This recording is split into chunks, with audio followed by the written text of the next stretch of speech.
La vie de tech, c'est simple. C'est eux et leur ordi. Tout est prévisible, sous contrôle. Non, ça, c'est ce qu'ils voudraient qu'on croie. Parce que la réalité, personne n'ose nous la raconter. Enfin, jusqu'à aujourd'hui. Dans Tronche de Tech, on va leur tirer les vers du nez. On va leur faire raconter leurs meilleures anecdotes. Les nuits où tout part en sucette et les bugs que personne ne comprend. Et puis, s'ils sont sympas, on les laissera peut-être se vanter de quelques réussites. Je m'appelle Mathieu Sanchez, je suis le CTO d'Akazi et je vous souhaite une excellente écoute. Salut Marie, comment ça va ? Salut Mathieu, ça va et toi? Bah écoute, ouais, nickel. Comme je te disais tout à l'heure, là en ce moment, j'ai mon souci du moment, c'est un chat qui squatte chez moi et que je sais pas trop gérer, mais mais voilà. Sinon tout va bien. Bienvenue sur le podcast. Merci d'accepter d'échanger avec moi, c'est trop chouette. Donc je sais pas si tu connais le principe, mais au tout début, donc je n'introduis pas qui tu es, mais je te laisse au tout début te Ok, présenter en 3 phrases. ok. Alors, déjà, merci beaucoup de m'avoir invitée. Je suis très contente d'être là. Je m'appelle Marie Terrier, j'ai 35 ans et je suis depuis 6 ans CTO de Yelda. C'est une plateforme SaaS pour déployer des callbots, c'est des chatbots au téléphone. Ok. À côté de ça, dans la tech, je suis pas mal impliquée dans une association de femmes qui codent, c'est Ladies of Code. Donc, j'organise des meet-up. Je fais partie aussi de l'organisation de plusieurs confs. Je suis bénévole à Devox, ou cette année, j'ai adoré faire partie du comité éditorial de la Dodge.js, c'était super cool. Ok. Et quand je fais pas des trucs de tech comme ça, je fais beaucoup de sport, donc j'aime beaucoup la rando, l'escalade et la boxe française. Ok, excellent. Du coup, on va parler un peu, à un moment, on parlera un peu d'Yelda et d'IA, parce que du coup, c'est un domaine que tu connais, qui est, comme tu t'en doutes, il est hyper chaud en ce moment, dans le sens Ouais. où il intéresse beaucoup de gens, donc on va pas mal parler là-dessus, puisque tu dois bien connaître et que ça m'intéresse. Juste dans ce que tu as dit, je voulais revenir. Dodge.js, en fait, j'ai découvert ça, donc c'est une conférence spécialisée en JavaScript, c'est ça? Ouais. Et c'est récent ou pas? J'ai découvert ça que cette année, moi. Alors, en vrai, les découverts, il y a, allez, je dirais peut-être 7 ans, quelque chose comme ça. Ok. Parce que j'étais bénévole au Node School Paris, qui malheureusement n'existe plus. Ok. C'était des journées complètes. On était dans les locaux de Mozilla et en fait, c'était des mentors bénévoles qui encadraient des gens qui voulaient monter en compétence sur le Node.js. Ok. Et en fait, l'organisateur principal, qui s'appelle Christophe Porteneuve, était le maître de cérémonie de la Node.js. D'accord. Et il nous avait fortement encouragé à y aller et c'était une de mes confs préférées parce que c'était monotrack et c'est très un peu showcase. Ils font D'accord. venir que des gros speakers internationaux et le but c'est vraiment un gros effet waouh pour le public. Ok, donc c'est une grosse conférence. C'est à Paris, du coup, la Dodge.js? Ouais. Alors la prochaine, est-ce qu'elle sera à Paris? Je suis pas sûre, je me rappelle plus. Mais ouais, historiquement, ça a toujours été à Paris. Et après, la dot, en fait, c'est une marque. C'est-à-dire que tu as la dot Go, il y a la Ah, dot d'accord. CSS, bah, il y a la dot AI. Et Oui, je viens ça, juste de voir le line-up de la .ai là, qui a l'air assez fou. Enfin, le line-up a l'air assez fou, ouais. Ouais. ouais, mais en fait, c'est vraiment ça leur marque de fabrique, c'est de vouloir vraiment faire un gros effet waouh. Ils font venir des Ouais. grands speakers. Il y a un coach, j'avais assisté au répète, par exemple, la veille, tu avais un coach TEDx qui était là pour Ok. aider déjà ces Waouh. orateurs professionnels à avoir encore plus d'impact, tu vois, dans Ok. leur présentation. Donc, c'est vraiment cool. Trop bien. Ok. Et Ah. ouais. Non, mais ok. Donc je note parce que du coup j'avais une vision très superficielle du truc, mais ok, intéressant. Et donc toi, tu es là-dedans. Tu dis que tu es bénévole, c'est ça? Tu es... Alors là, cette année, Non, je fais partie du comité éditorial. Donc, ça veut dire qu'on a revu toutes les propositions de conférences qui ont été soumises, plus aussi, vous avez des gens qui sont allés chercher des guest stars et on était une dizaine. En fait, on notait selon des critères bien définis les sujets et en fait, petit à petit, on réduisait la liste jusqu'à avoir vraiment les bus qui passent le jour J plus quelques d'accord. sujets de secours, quoi. Mais c'est les fameux, c'est ce qu'on appelle les CFP, c'est ça? Tu fais un call for paper, Ouais, enfin, et c'est ça, et les gens soumettent et toi tu sélectionnes. Ok, très clair. c'est ça. Ok. Oh bah trop bien, ça avait l'air hyper intéressant. Bah, ça te permet de vraiment voir, tu vois, les dernières tendances et de réfléchir Ouais. à qu'est-ce que les gens viennent voir en conf, tu vois. C'est encore un autre point de vue. On parle d'AI aussi dans la conf.js, du coup? Alors, dans celle-là, ouais, il y avait un sujet sur quel est l'avenir un peu du JS avec les IA. Et en gros, il y a, alors je sais plus qui c'est, mais qui a fait une démo d'un truc, d'un outil qui en fait, t'as codé tout un petit morceau de front, quoi. Ok. Mais avec un peu les warnings standards qui est que bah, c'est hyper puissant, mais faut l'utiliser intelligemment, quoi. Ouais, ok. T'as regardé d'ailleurs le nouveau truc dont tout le monde parle en ce moment, c'est Cursor, là. T'as regardé un peu ou... Non, j'ai juste regardé une vidéo YouTube d'un mec qui était très ambiancé et qui disait de faire remplacer son VS Code, mais Ok. Ouais, juste pour ceux et celles qui connaissent pas, Cursor, en fait, c'est une IA spécialisée, du coup, dans la génération de code, si je dis pas de bêtises, ouais. et qui apparemment, de l'avis général que j'en vois, fait bien mieux que les anciens modèles sur cette tâche spécifique, apparemment. Donc, à suivre, je pense. Ouais, après, tu sais, nous, la boîte, elle existe depuis longtemps, donc c'est vraiment, tu rajoutes, tu vois, des Ouais, fonctionnalités dans des gros bouts de code. ouais, Et moi, spécifiquement, il y a quand même une grosse partie de mon travail, c'est plus de la review de code que ouais. de coder des trucs de zéro, donc c'est un peu moins Et ça, pertinent. c'est vraiment une question intéressante, je pense, tu vois, sur euh, effectivement, j'ai l'impression qu'il est capable de, en partant de zéro, tu vois, en le guidant, l'IA est capable aujourd'hui de générer vraiment pas mal de code. Mais je me pose vraiment la question de l'utilisation sur un legacy, en fait, sur un code existant pour modifier du code, tu vois. Est-ce que, ouais, j'ai pas en tout cas, de retour d'expérience clair sur une utilisation de l'IA générative là-dessus aujourd'hui. Je sais pas si t'en as. Alors, nous, c'est vraiment hyper léger. Ouais. On n'a pas fait de trucs du type code-moi tel type de fonction et ça te génère, mais plutôt, on va dire, vu que des commentaires et du tap-tab, en fait, Ok. ce qui est hyper cool, c'est que ça reprend le coding style, D'accord. déjà. Et rien que ça, en fait, c'est un peu énorme parce que des fois, tu te trouves un peu édité au milieu, mais si globalement, on va dire, je sais pas, moi, en ce moment, on bosse un peu sur des analytics parce qu'on a des clients qui demandent plus d'infos sur qu'est-ce qui s'est passé pendant l'appel, etc. Ok. Tu vois, sur une boucle où je dis que je veux extraire tel type d'infos, euh, bah, en général, tu vois, développeur, quand tu fais une boucle et que tu dois extraire des trucs, on sait tous faire, mais il faut Oui, oui. réfléchir quand même. Ouais. Et là, tu peux mettre 5 minutes au lieu de 30, quoi. Ouais. Ok. Ok. Ok. Ah, bah, Il faut intéressant. toujours vérifier que c'est bien ça, mais Ouais. Ouais. là-dessus. T'as un gain de productivité qui est quand même significatif. Ok. Ouais. Et puis là, tu vois, on est un alternant et pareil, ça l'aide beaucoup parce que des fois, il y a aussi un peu des structures de code qu'il connaît pas.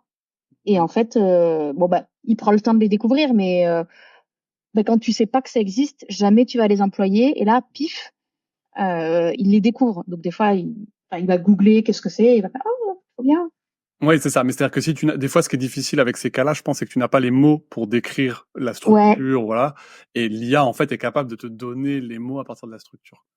exactement. Et ça, je trouve que c'est vraiment un gros plus Ouais. quand tu démarres sur un sujet, quoi. Ouais, je suis d'accord. Ok. On va revenir sur l'IA du coup rapidement, mais avant ça, je voulais savoir toi comment tu es. C'est quoi un petit peu tes premiers souvenirs de code et comment t'es arrivé là-dedans? Ok. Alors, mon premier souvenir, un peu déjà en rapport avec l'informatique, je pense que comme beaucoup de trentenaires, c'est l'arrivée du Windows 95 à la maison. Donc, j'avais un grand frère qui est beaucoup plus vieux, qui était étudiant et qui avait besoin d'un ordi pour, je sais pas, taper des rapports. Je me rappelle pas, moi j'avais 6 7 ans. Mais ce dont je me rappelle, c'est que comme c'était un gentil grand frère, il m'avait ramené des disquettes avec des jeux tout nuls, mais que moi j'adorais, avec un petit bonhomme qui saute de plateforme en plateforme pour attraper des petits gemmes là. Donc j'étais une grande fan. Mais le problème, c'est que c'était compliqué à lancer en fait. Fallait mettre la disquette et alors je sais pas pourquoi, mais globalement, fallait faire un peu de ligne de commande, lancer des trucs à la main. Ok. Donc bon bah c'était en anglais. Moi, je savais à peine lire à l'époque. Alors, autant dire que de l'anglais, c'était pas possible. Mais donc je pouvais jouer que quand mon frère était là pendant les vacances scolaires. Ok. Donc à un moment donné, pleine de confiance comme peut l'être une petite fille de 7 ans, je me suis dit ok, je l'observe et je vais essayer d'apprendre par cœur tout ce qu'il tape. Tu lui as Et pas quand il demandé est de te parti, l'écrire ou de te non? eh ben allez non. Non, c'est pas Clairement, ça m'a pas traversé l'esprit. Je pense que j'étais persuadée que j'avais un cerveau sans faille. Donc j'ai essayé le truc toute seule. Ça m'a posé des questions en anglais que j'ai absolument pas compris. J'ai continué mon petit scénario. Et je sais pas ce que j'ai foutu, mais en tout cas, l'ordi a craché et il a pas rebooté pendant 8 semaines. Voilà. Jusqu'à ce que mon frère revienne. Ah ouais, donc Et bon, t'avais pas bien répondu à la question, là. Ah non, mais moi j'avais appris des séries Ouais. genre de mots et de yes no et puis Ouais. j'ai dû répondre yes à la mauvaise question. Oh, punaise. Et du coup, l'ordi n'a pas redémarré, c'est-à-dire, je veux dire, Je sais pas ce bootait qui se plus. passait, mais il rebootait plus sous Windows et autant te dire que mes parents ils savaient pas quoi trop faire de tout ça, donc on a dû attendre que le grand frère revienne et réinstalle tout Windows quoi. Oui, parce qu'il du coup, il a pas pu non plus, il a dû tout réinstaller. Il a pas pu non plus trouver une solution magique à ce qui s'était passé. En fait, vous avez jamais compris. Honnêtement, je me rappelle pas de la résolution. Je me rappelle juste que je me suis fait gronder très très fort et mais que ça m'avait bien fait marrer d'essayer d'explorer le truc quoi. Et puis tu as été entre guillemets puni de ton comment dire, de ton, je sais pas s'il y a un excès de confiance, mais ta tentative De a pas ton été audace. récompensée quoi. Ouais, de ton audace, ouais. Oui, je crois que mes parents, ils m'ont grondé, mais voilà, ils se sont dit que bah tant pis pour Non, mais je elle. pensais t'as pas pu jouer pendant un certain Ouais, temps. c'est ça. C'est surtout ça. Ouais. Ok, excellent. Et donc du coup, c'est ton premier contact un petit peu avec le code / la ligne de commande / les ordi quoi. Ok. Voilà. Ok. Et puis sinon un peu le deuxième souvenir où j'ai un peu commencé à comprendre qu'est-ce que c'était qu'est-ce que c'était que le code et le web. Ouais. C'était un jeu auquel j'ai joué avec des copains quand je devais être en seconde ou première, je sais plus, qui s'appelait Ouverture facile. Ouais, je vois Donc très bien. c'est un jeu d'énigmes. Donc en gros, c'est une page web, il y a un input texte dedans, il faut rentrer un mot qui est la réponse à l'énigme. Et donc c'est de plus en plus compliqué. Et en fait, au-delà de l'énigme en tant que telle où il faut réfléchir, en général, ça impliquait des notions d'informatique. Donc par exemple, au tout début, la réponse était dans le code source.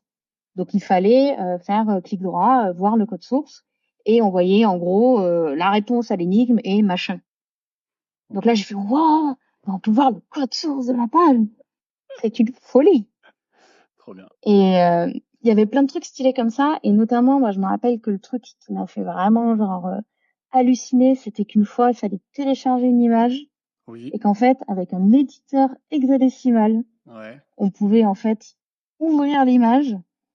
Et je me suis rendu compte que en fait c'était fait de 0 et de 1. Bon ça j'imaginais un petit peu le binaire, mais surtout qu'il y avait du texte et qu'en plus je pouvais éditer ce texte, recevoir l'image et qu'en fonction de ce que je touchais, l'image changeait ou pas.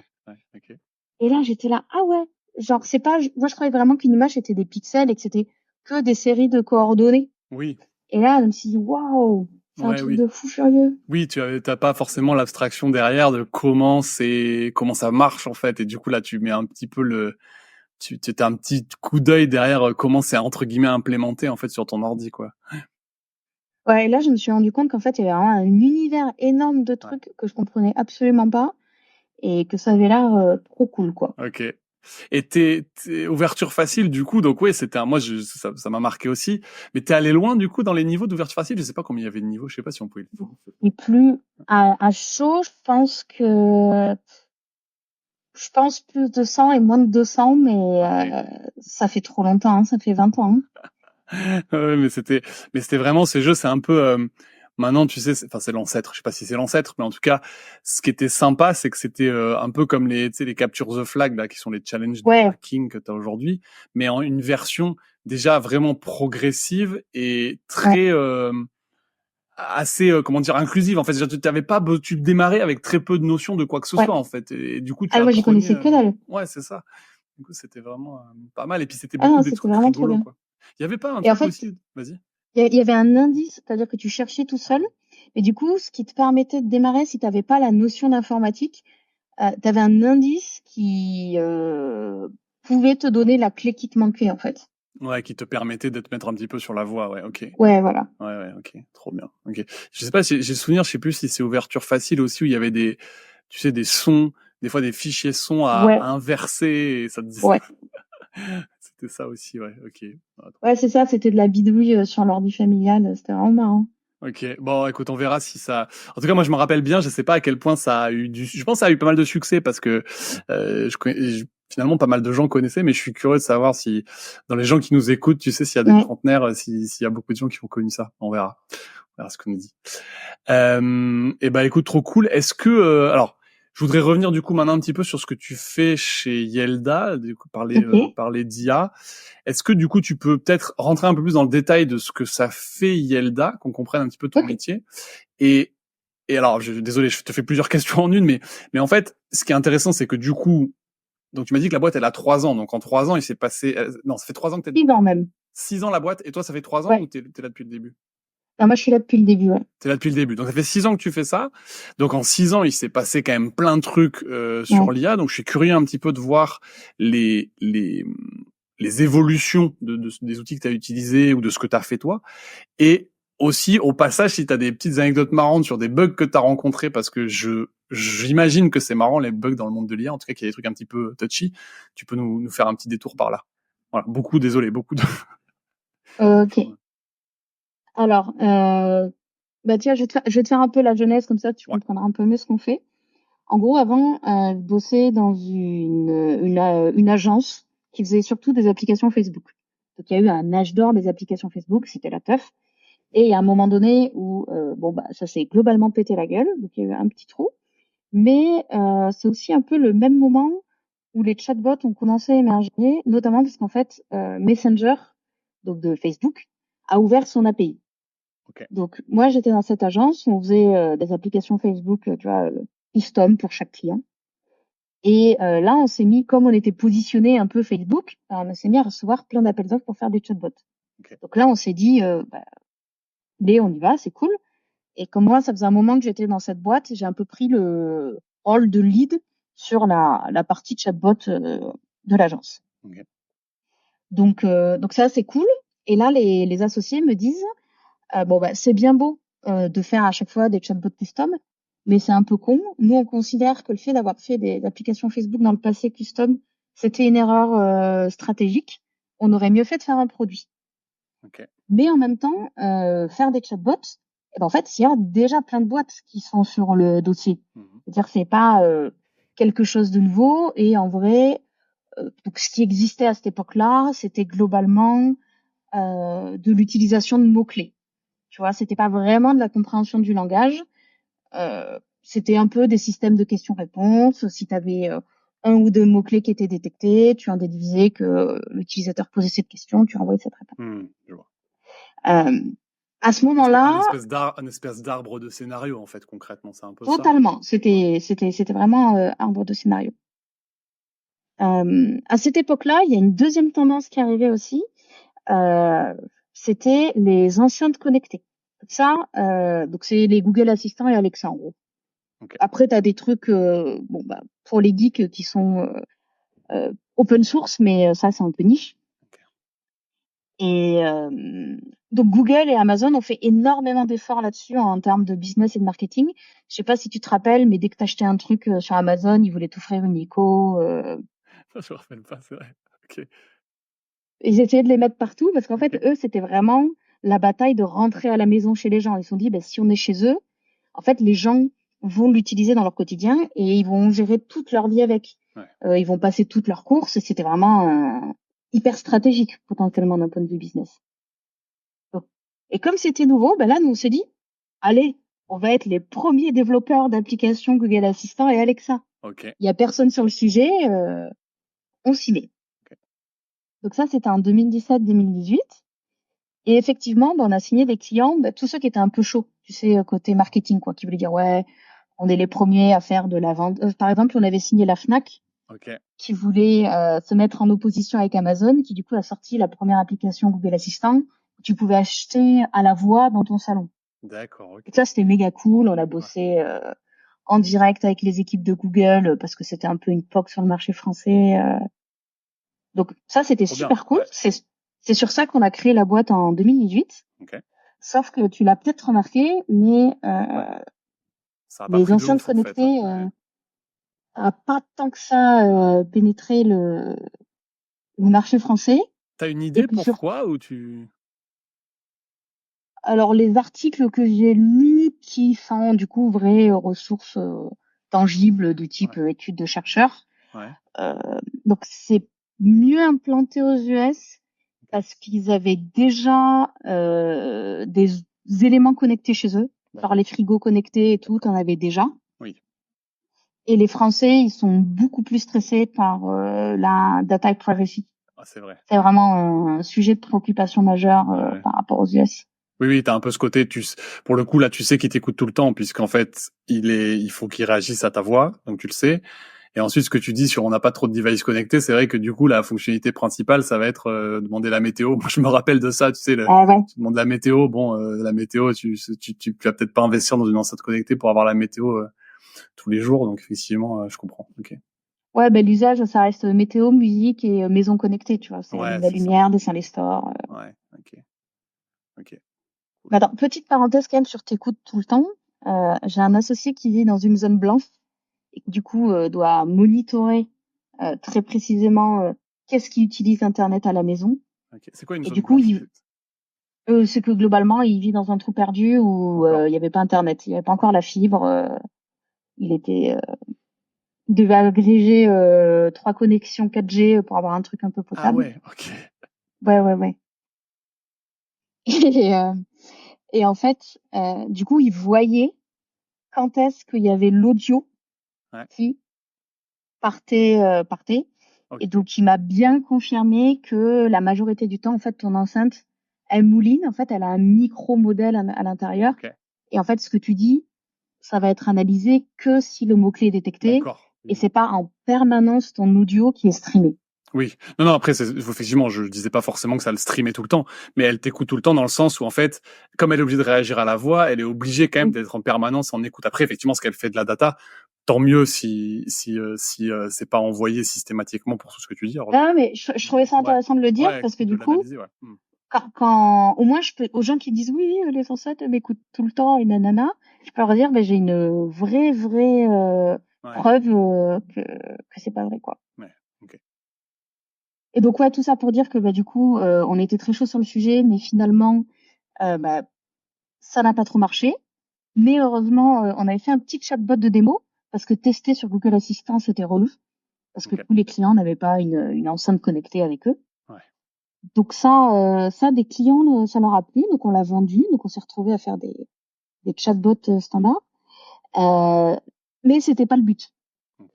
Et surtout, on avait designé l'outil pour la voix.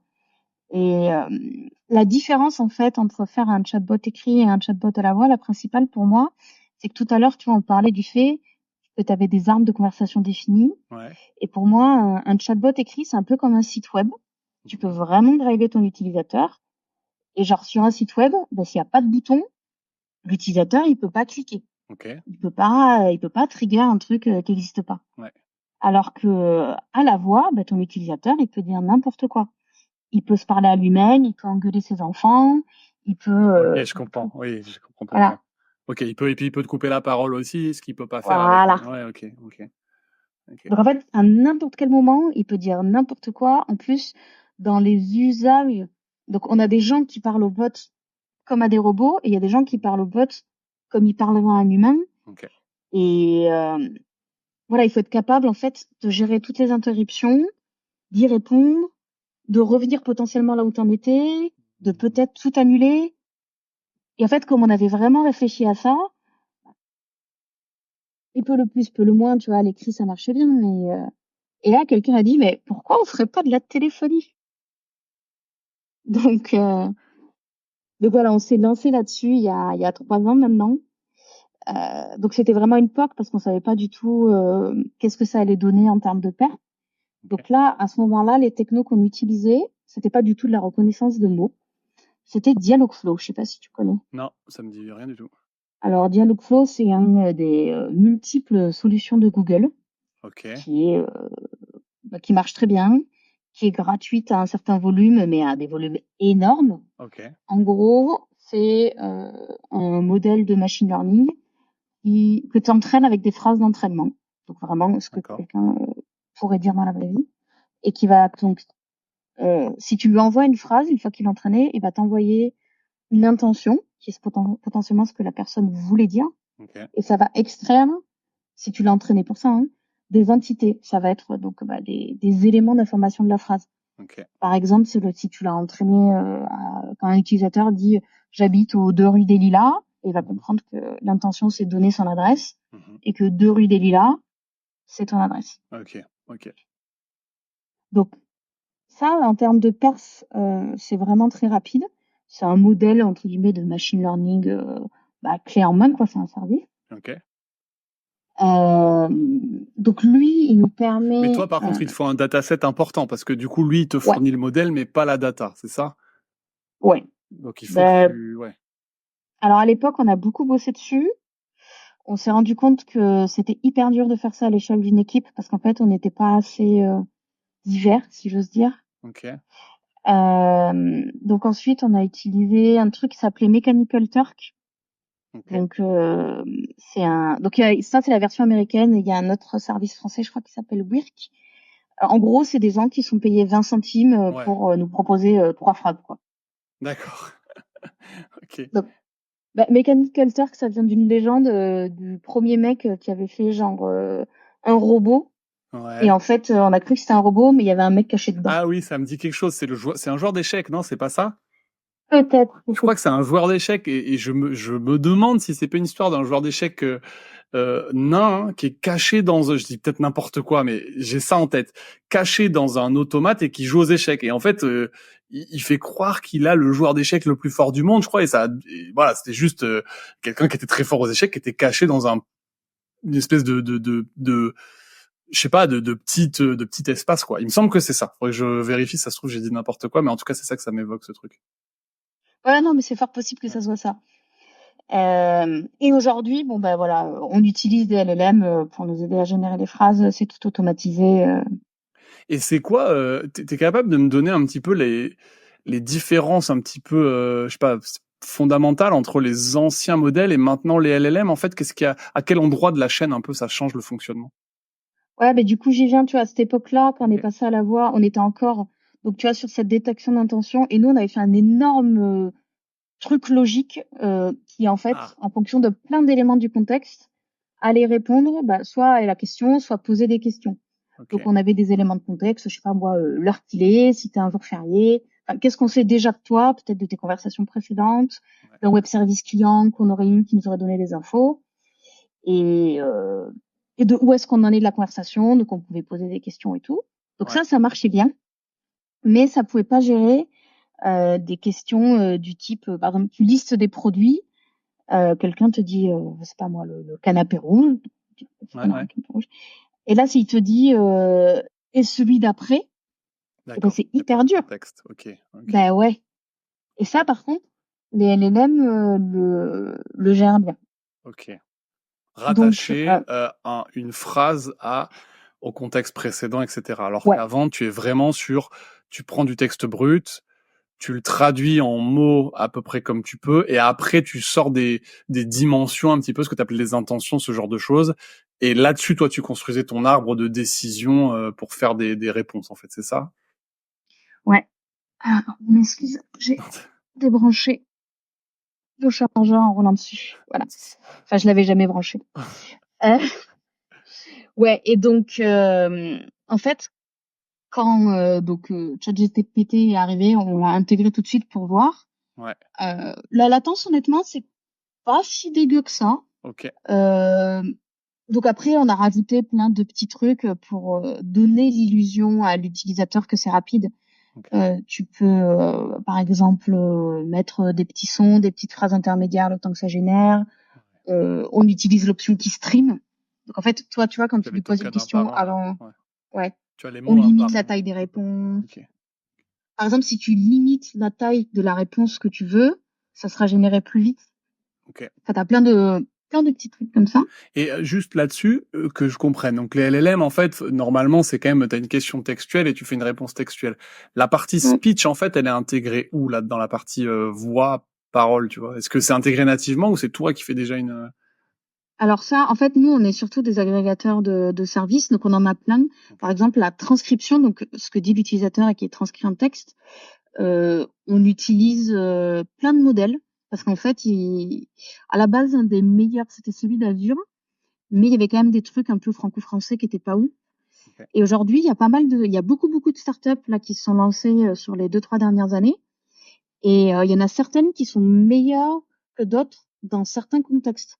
Ok. Donc, pour répondre à la question d'avant, Ouais. on a toujours un peu un fond de Dialogflow et on utilise des LLM en fonction un peu du contexte parce que notamment Dialogflow, enfin, non, comment dire, parce que parfois tu vas attendre un type de données particulier. Ouais. Typiquement, si tu as quelqu'un qui doit t'épeler un numéro de téléphone ou quelqu'un qui te dit juste oui ou non, et ben il y a des modèles qui sont meilleurs que d'autres. Ok. Parce que par exemple, les modèles standards qui comprennent tout, si tu lui demandes, je sais pas moi, êtes-vous d'accord pour procéder au paiement, le mec il te répond oui.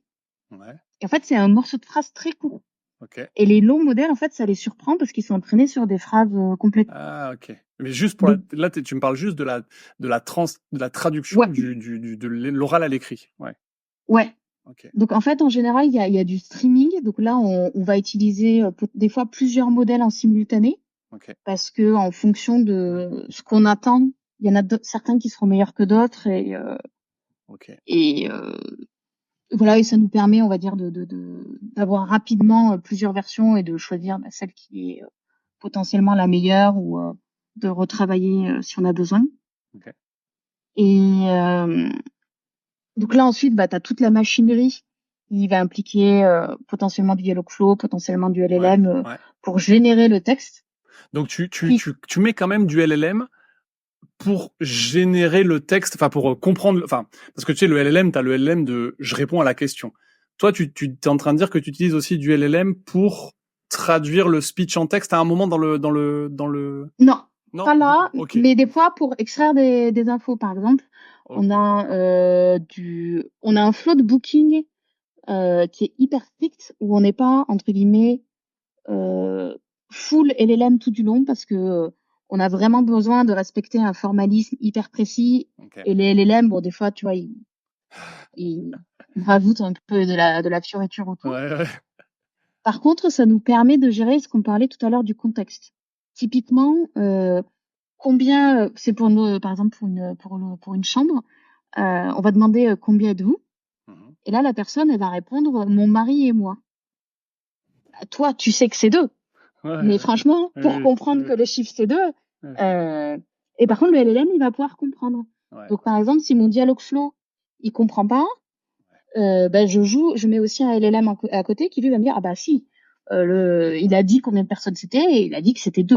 ouais, je comprends. Ok, ça je comprends. Donc ça c'est pour le contexte. Moi, pourquoi je te posais cette question de utiliser les LLM à un moment dans la traduction, c'est que enfin, la traduction de l'oral à l'écrit, c'est parce qu'en fait, moi, j'ai observé un truc, tu sais, j'ai utilisé du speech sous texte, notamment pour des vidéos. Et je Ouais, trouve que il y a, allez, je sais plus combien de mois, mais il y a un certain temps, tu vois, ces modèles-là qui faisaient des sous-titres, qui les généraient, ouais, je trouve qu'ils étaient vraiment pas bons. Et peu de ouais, temps après la sortie des LLM, ils sont devenus, mais canon. C'est-à-dire vraiment maintenant, ouais, aujourd'hui, on a de la traduction en temps réel de paroles qui est quasi ouais. parfaite. Et c'est pour ça que je me suis dit, bon, les LM doivent jouer un rôle dans le truc, mais j'avais l'impression, je me disais, tu vois, en fait, le speech sous texte sort un texte, et le LLM peut repasser dessus pour te reconstruire. Par exemple, tu pourrais dire au LLM, voilà, j'ai une phrase qui est ça, qu'est-ce que la personne a voulu dire parce que c'est pas clair, et lui, il te reconstruit une phrase, tu vois, correcte. Alors Ouais. ça on le fait aussi quand on n'a pas compris. Mais en vrai, des fois, Okay. si c'est un peu mal construit, c'est pas grave, tu vois. Si on a l'essence de l'intention, on n'a pas forcément besoin du speed, enfin de la transcription Oui, parfaite, tu c'est vois. vrai que toi, tu t'affiches pas ce que la personne a dit, en fait, effectivement. Ouais. Ça, on l'a que dans le back office pour après les clients, ils viennent quand il y a eu des soucis, notamment, ils viennent voir ce qui s'est passé pour comprendre comment est-ce qu'on peut, tu vois, itérer autour. Ok. Mais ouais, non, mais les LLM, c'est une grosse révolution et c'est aussi après la dernière étape que tu as, c'est le text to speech. Donc Ouais. parce que du coup pour la téléphonie, on a besoin d'audio dans l'autre sens. Okay. Donc là pareil, nous on fait rien in-house parce que honnêtement c'est tout un art. Hein, cette techno, il y a plein de gens qui le font très bien et il y a jusqu'à il y a un an on utilisait surtout les voix de Google. Et franchement, c'était un peu robotique, mais c'était pas dégueu, hein, et c'était pas très cher.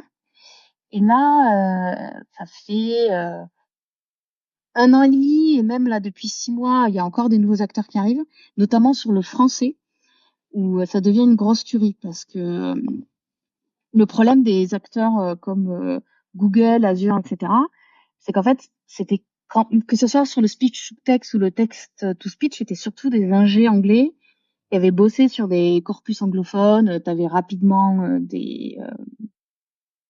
peut-être des exemples forcément en français, mais c'était pas ouf. C'était quand même moins bien. Et là, aujourd'hui, je pense que tu as déjà entendu des transcriptions vocales. Enfin, on dirait vraiment des humains, tu vois. Ouais, c'est clair. Donc, on a des attentes au niveau des clients qui sont hyper élevées. Et puis maintenant, on a des requêtes du type... on travaille avec une municipalité dans les Antilles. Et du coup, il faut que le bot ait genre l'accent des Antilles, tu vois. Ouais, ok. Donc, tu vois, quand t'as des requêtes comme ça, t'es là, ok. Mais la question que je me pose, c'est, tu vois, pour le coup, comment la techno derrière, là, pour faire le texte ou speech, en fait, c'est quoi? Parce qu'avant, on enregistrait les mots un par un, et puis voilà, c'était bon, on reconnaissait, tu vois, c'était pas... Mais aujourd'hui, pour que ça soit des phrases entières et que... Enfin, j'ai pas du tout regardé, mais je conçois pas comment ça marche aujourd'hui. Alors, en vrai, je t'avoue que, techniquement parlant, je sais pas moi non plus, parce que justement, si je délègue ça, je peux pas m'en occuper. Mais par contre, j'ai vu la diff. Avant, à une entrée A, t'avais toujours la même sortie B. Et aujourd'hui, avec la même entrée A, tu peux avoir des variations sur la sortie B.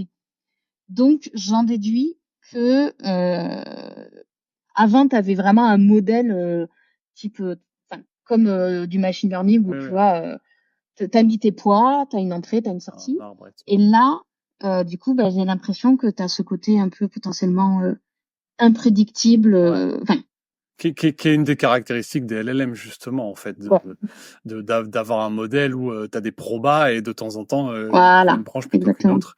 Et puis, s'il commence à prendre une branche dans un sens, tout de suite, tu es sur un résultat très différent parce qu'il a branché à droite au lieu de brancher à gauche à un moment. Et après, il sera forcément dans la partie droite de la branche. Ouais. Ok. Et tu vois, dans les trucs marrants qu'il y a en ce moment, c'est donc il y a des acteurs qui, par exemple, ont choisi de faire des modèles multilangues. Donc, ils ont un seul modèle qui gère toutes ces langues. Donc, ça, alors je saurais plus te dire pourquoi, mais c'est quelque chose qui était un peu sous-jacent depuis longtemps. Mais alors, du coup, en français, des fois, il se passe un truc. Donc, le mec te dit, merci pour votre réservation ce week-end. Et alors, je vous confirme la réservation. Là, il a vu un mot anglais et du coup, le truc, il a switché et il s'est mis à parler avec l'accent anglais. Trop bien, ok. C'est hyper marrant. Ouais. Mais est-ce que... Ok. Non, mais ok, très marrant. C'est ce que ça veut dire. En fait, parce que du coup, lui, il a quand même les mots, dire les bons mots et choisir un style, une façon de parler. En fait, il faut qu'il soit cohérent sur la façon de parler quand même le long de ta conversation, quoi. C'est pas évident comme... C'est ça, tu vois, là, t'imagines, il y a des probas. En fait, je pense qu'il a regardé les mots qui étaient dans la phrase et quand il a vu... Mais comme tu sais, c'est au fur et à mesure. Tu vois, les LLM, c'est la probabilité par rapport aussi à ce qu'il a déjà sorti avant. Donc là, au moment où il a vu week-end, il a dû se dire « Ah, c'est anglais ». Et accent anglais, du coup. Français avec un accent anglais. Excellent. Ouais. Okay. Et c'est vrai que ça peut faire des surprises parce que du coup, moi, avec les chefs de projet, j'essaie de leur expliquer tout ça, mais ça reste un peu abstrait pour eux. Et par exemple, là, il y a pas longtemps, j'ai une chef de projet qui m'a dit que le client s'était plaint que le bot parlait comme l'exorciste. Enfin, je suis là, qu'est-ce qu'elle dit et tout. Et effectivement, je sais pas pourquoi, il y a juste alors, pas de bol, c'est genre le mot qu'on utilise un peu pour faire patienter avant la génération de la generative AI. Donc le truc, les échanges au début, ils sont normaux, puis l'utilisateur, il pose une question un peu compliquée. Donc là, comme ça va être plus long, en fait, on met des phrases un peu bouche-trou pour pas avoir de blanc. Ouais, ok. Et là, le bot, tout d'un coup, te fait j'ai bien compris. Alors, pour faire votre réservation. Ouais, j'ai du mal à interpréter comment c'est possible. Enfin, non. Justement, je pense que j'arrive à comprendre que c'est possible, ce genre de truc que tu décris, mais j'ai du mal à comprendre comment, justement, moi, ce qui m'impressionne le plus, c'est comment il garde la cohérence sur le j'ai bien compris et comment il garde la cohérence de ton sur le reste, en fait, tu vois. Mais il faudrait que je creuse le fonctionnement de ce truc, quoi. Et comment tu corriges un bug comme ça? Alors là, en l'occurrence, vu que ça change un peu à chaque fois, sur ce morceau de phrase, il vrillait 90% du temps. Ah, d'accord, Et du ok. coup, en fait, je l'ai fait générer plein de fois jusqu'à ce que j'en ai une un peu chelou, mais pas trop. Et en fait, pour gagner du temps sur les générations, les morceaux de texte, justement, en fait, on fait pas du LLM tout le temps Ok, parce que ça implique à chaque fois de générer la transcription, donc tu perds du temps. ok. Et puis ça coûte de l'argent à chaque fois Ouais, que bien sûr, tu tu fais un transcris. appel, hein. Ouais. Donc en fait, il y a quand on a une partie qui est vraiment, on va dire, fixe et qu'on sait exactement ce qu'on va répondre. Ok. En fait, les audios, je les génère une fois. Ils ont un hash et ils sont, je les mets, je D'accord. rejoue l'audio Ok. déjà généré. Ok. Non, mais c'est hyper intéressant parce que du coup, ce que ça dit quand même, c'est que tu laisses pas ton LLM en roue libre. En fait, qui est un des gros problèmes aujourd'hui des LLM, hein. J'ai écouté Yann LeCun de Facebook, tu sais, qui est un Ouais, ponte de l'IA et qui bien connaît quand même sûr. bien le sujet et qui expliquait, non, peut-être c'est pas lui. En fait, j'ai lu un article d'un gars de Facebook qui expliquait que Ouais, c'est ce qu'on appelle les hallucinations des LLM. En fait, ces ouais, moments où ils ont des comportements complètement imprévisibles et qui expliquait que ces trucs-là, c'était compliqué parce qu'aujourd'hui, tu as beaucoup d'investissements qui est fait, que ce soit par OpenAI ou par d'autres, pour supprimer ces hallucinations, pour essayer de les éviter. Mais en fait, ce qu'ils expliquaient, eux, c'est que c'est un phénomène inhérent au LLM. En fait, ouais. les LLM ne sont pas en train de donner une réponse, elles sont en train d'inventer un texte en fait.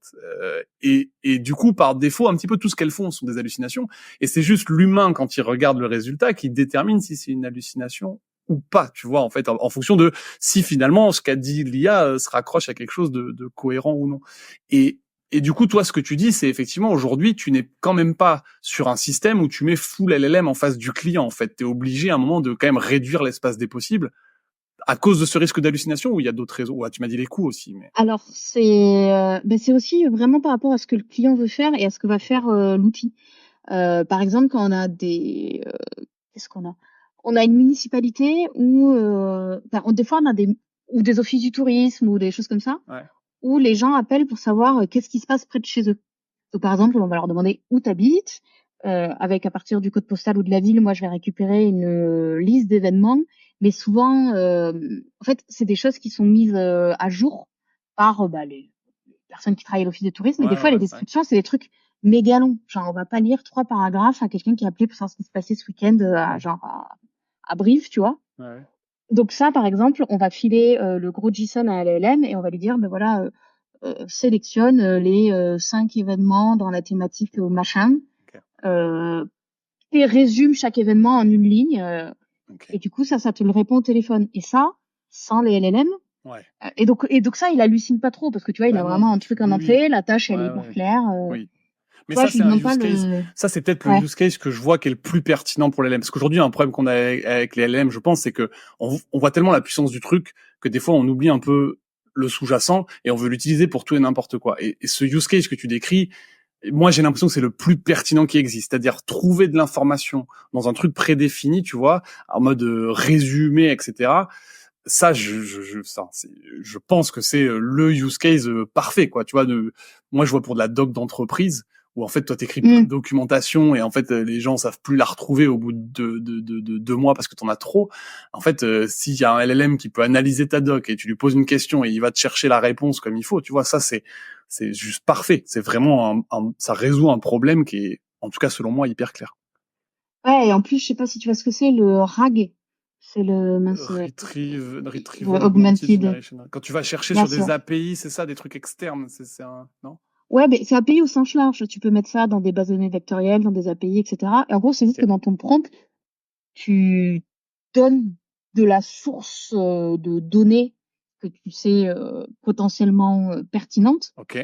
Et si à chaque fois tu cites ta source, ben dans ta réponse, tu peux avoir la source. Ok. Tu vois, le LLM peut te dire, comme j'ai mis dans le code du travail, article 22, alinéa 14, blablabla, tu vois. Ok, le RAG, je pensais que c'était des API, mais en fait, bah, moi, enfin, je connais mal ce truc, mais j'ai déjà entendu Mm. plusieurs fois, mais j'avais l'impression que c'était tu sais, des API externes. Mais en fait, ce que tu dis, c'est que n'importe quelle source de données sur laquelle il n'est pas entraîné, mais qui peut query, en fait, il va être capable de générer la query et d'aller parler avec le système, c'est ça? Alors ça, c'est l'étape du dessus. En gros, Ok. le RAG, c'est juste le fait que ton prompt, il va être dynamique d'un coup à l'autre. Et que la partie D'accord. dynamique, c'est toi, le dev, à la mano ou avec un outil, donc le plus connu en ce moment, c'est LangChain. Ok. Tu vas aller récupérer de la donnée pertinente qui va, en gros, nourrir ce prompt Ah, d'accord, ok. et qui va lui permettre, en fait, de puiser Ok. son information. Parce qu'en fait, la taille du prompt, elle est limitée. Ouais. Alors là, ils font des trucs de plus en plus grands, mais on sait que quand il devient très grand, la fiabilité est réduite un peu et surtout, ça coûte vite un bras. Bien sûr. Ouais. Oui, parce que tu payes au token, non, en fait, c'est ça. Non, Ouais, c'est ça. Donc, dans l'absolu, toi, tu préfères Ouais. récupérer les éléments d'information qui sont les plus pertinents. Tu vois, par exemple, je l'ai utilisé pour un catalogue produit où tu as genre des milliers de refs. Ouais, ok. Les personnes, ils connaissent pas vraiment les vrais refs, mais ils vont me dire genre, je sais pas moi, 3 mots. Ok. Ben, en fait, moi, au lieu de lui filer les 18 000 refs, Ok. ben, je vais lui filer juste déjà les trucs qui matchent, tu vois, avec un service comme Algolia. Et, D'accord. tu vois ce que c'est Algolia? Algolia, bah, décris-le, peut-être c'est de la recherche. Ouais, quasi instantané. Ok. En gros, ils ont un moteur de recherche maison, c'est hébergé chez eux. Ouais. Et tu recherches du mot, des morceaux de phrases. Ok. Ça va très très vite et ils ont plein d'options supplémentaires si jamais il y a des typos, des trucs comme ça. Ok.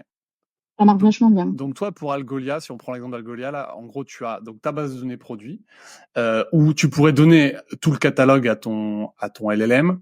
Mais là, ce que tu fais, c'est que tu dis dans le prompt, je vais En fait, générer. d'abord, Ouais. j'extrais ce que je pense être le nom du produit. Donc ça, déjà, j'ai demandé au LLM. Je lui ai donné des exemples de noms de produits. Je lui ai dit là, normalement, l'utilisateur a donné un nom de produit. Extrais-moi le nom de produit. Donc là, il me le donne. Ok. Je balance ça à Algolia. J'ai une liste de produits plus réduite. Ouais. Et là, je lui dis, est-ce que tu arrives à reconnaître le nom exact du produit ou est-ce qu'il manque des éléments dans la référence? Ok. S'il manque des éléments dans la référence, demande-le à l'utilisateur. Ok. Ok. Ok, mais donc du coup, ça veut dire que tu viens, en tout cas, mais du coup, c'est une fonctionnalité du LLM, le fait de traduire une partie de ton prompt en cette requête vers Algolia, ou c'est une fonctionnalité au-dessus du LLM, c'est une fonctionnalité annexe Alors, de ton. ça c'est moi qui l'ai fait. Ok. Enfin, c'est nous qui l'avons fait. Ouais. Mais comme je te disais, tu as une librairie qui s'appelle LangChain qui est vachement, qui est hyper dynamique, hyper bien maintenue et en fait, qui a plein de connecteurs vers plein de trucs. Ok. Donc, elle peut, notamment, elle se connecte bien avec ce qu'on appelle les bases de données vectorielles. Je sais pas si ça te parle. Louis, de nom, mais t'as un exemple? J'ai pas un nom qui me vient comme ça. T'as Pinecone, mais maintenant t'as même MongoDB ou Redis qui font Ah ça. ouais, ils font ça? En Ok. fait, Ok. ouais, bah parce que ça a un essor de malade mental Ok. grâce au LLM. En gros, au lieu de chercher de la donnée, par exemple avec une regex ou quelque chose comme ça, Ouais. on utilise des systèmes de vecteurs. Donc on va dire que c'est la proximité sémantique. Ah oui, d'accord. Ok. Donc c'est pas exactement ce que la personne a dit, mais ça va être des choses qui sont proches. Par exemple, je sais pas moi, présidente, ça va être proche de reine, tu Ouais, vois. ouais, je vois. Ok, donc ce qui est Ou vraiment chat, ça va être proche de tigre, même si c'est pas Ok. le même truc, tu vois, c'est des Ouais, ouais, félins. ouais, je vois. Ok, donc ce qui est vraiment une des caractéristiques des LLM, c'est de transformer les tokens, enfin les mots, on va dire, simplifiés, en vecteurs et d'être capable de dire, de regrouper ensemble. En fait, cette transformation de mots en Alors, vecteurs. Vas-y, vas-y. alors c'est pas tout à fait ça. En fait, donc le LLM peut effectivement te vectoriser Ouais, du texte. ouais, Tu le mets dans ta base de données vectorielle. Après, l'utilisateur, il va dire un truc, tu le vectorises aussi, et tu fais ta requête à ta base de données vectorielle, tu vas lui dire qu'est-ce que ouais, tu as ouais, qui y ressemble. ouais. Donc, elle va te sortir plusieurs résultats, comme une base de données peut te sortir plusieurs choses qui matchent. Ok, Et après, toi, ça, potentiellement, Donc, soit avec l'on-chain qui le fait tout seul, soit en codant avec tes petites mains. Tu vas dire que le prompt que tu vas envoyer au LLM après va inclure les infos que tu as retrouvées. Donc, le prompt, ça pourrait être, je sais pas moi, tu es un expert dans le code du travail. La personne a demandé est-ce que je peux poser des congés payés en avance. Tu peux t'appuyer sur les articles suivants. Donc, paf, c'est ce que tu as chopé dans ta base de données vectorielle. Et du coup, le LLM va te répondre j'ai lu dans l'article machin que tu pouvais faire. Ok. Non, mais Tu ok. pouvais t'arranger avec ta boîte. Mais du coup, comment tu construis cette base de données vectorielle? Alors, entre guillemets, tu la construis pas vraiment. C'est-à-dire que genre, tu te crées un compte, tu dis nouvelle base de données vectorielle. Et tu. Non, mais je voulais dire tu mets comment tu traduis, par exemple, dans ton exemple, c'est le code du travail. Comment tu traduis tes articles du code du travail en vecteur, tu vois? Ok. Ça, le LLM peut le faire. Donc, généralement, on va lui demander. Ok. Parce qu'en gros, il faut que tu imagines que là, maintenant, on va mettre le LLM qui va faire plein de petits trucs. Et que tu vas parce que, en fait, ça va très bien faire des petites tâches. Mais après, sinon, je pense que c'est des fonctions mathématiques. Donc, je pense que tu as aussi tout simplement des librairies qui le font. Mais pourquoi je pensais à ça et pourquoi effectivement pour l'utilisation du LLM là-dedans me paraît pertinente, j'avais regardé un petit peu, tu sais, comme j'arrive plus à retrouver le nom de la techno derrière le LLM là, comment ça s'appelle?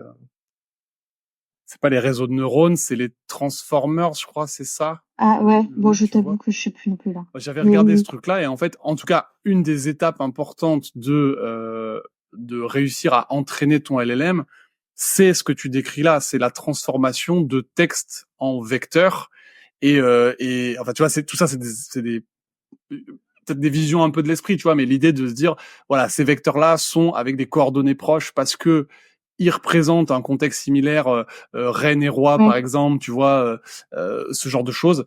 Et du coup, c'est pour ça que je comprends l'essor, comme tu dis, des bases de données vectorielles avec les LLM parce que oui, j'ai du mal à voir vraiment les subtilités d'utilisation puisque j'ai l'impression que dans le LLM, c'est déjà entraîné sur en partie ces vecteurs-là.